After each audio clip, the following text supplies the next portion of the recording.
E aí, meu amigão, tá aqui no Grupo SP, sou o Lopão, como todos já conhecem. Quero falar de Tiguan. Tiguan que faz aquele barulhinho na hora que você esterça a direção para a esquerda, para a direita, tá produzindo aquele barulho. E eu quero mostrar para vocês que é possível consertar provando com carros. Olha só, eu tenho duas Tiguan aqui na loja, certo?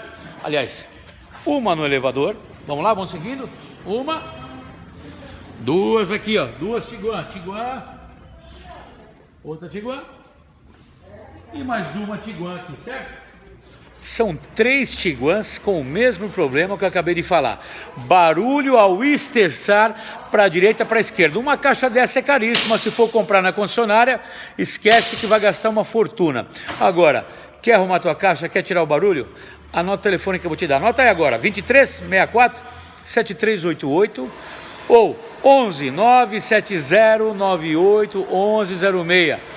Traz aqui para SP o teu carro que a gente vai resolver. Aquele barulhinho para a esquerda, para a direita, acabou o problema, você vai gastar bem menos do que você iria gastar e não precisa trocar direção, tá bom? Estou aguardando uma visita sua, vem para cá.